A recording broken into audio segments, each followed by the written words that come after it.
You had mentioned about having these goals for yourself and then achieving them and then feeling dissatisfied. And now you're sort of in this open-ended state where what show me what can happen. Let it.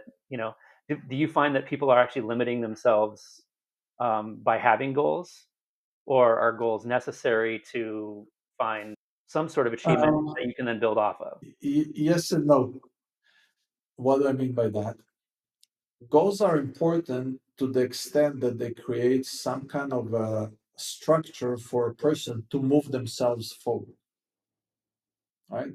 So many people, to motivate themselves to move forward, they need a structure. Now that's where goals are great. But as I mentioned earlier, anything rigid, any structure, in essence, goes against the essence of the life experience, right? Because again, life is dynamic and unpredictable.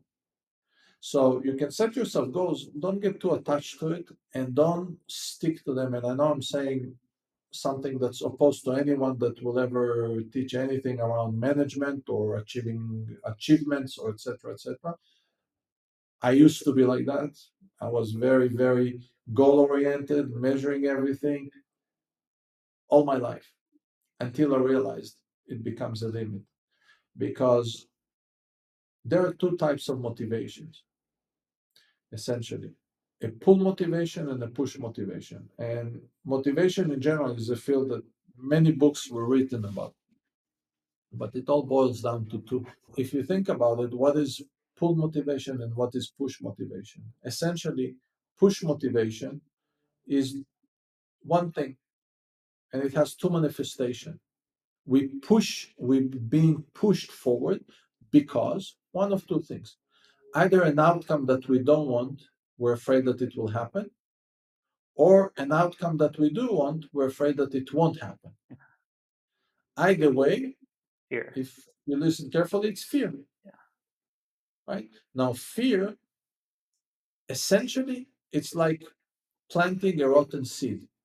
When you plant a rotten seed, chances are you're not going to get a healthy plant. So, if what you plant, what you engage in, is littered with fear, it's not going to come out right. It's not going to come out to its full extent, right? So that's the problem with push motivation, and goals are part of push motivation. When you have pull motivation, it's very different. You're doing it because you're passionate, because you love it. You don't need goals. You're just doing it. You enjoy the doing. You enjoy engaging in that activity. So goals don't really matter. In most cases, if you really enjoy it, whatever goal you're gonna set, you're gonna exceed it. So why do you need goals for that? The problem is most people they live in fear. So they need the push motivation, they need the goals, they need the structure, they need all those mechanisms that they teach in management or operational schools. Yes, you need that. That's how organizations operate. Very few organizations operate that everyone's just love what they do and they're passionate about it and they express it. Usually it's not an organization. Yeah. Kind of sounds like the So, early days of Google, but not so much anymore. yeah, Lots of they interesting passed that projects. point right around the 12 employee. Right, right. Um,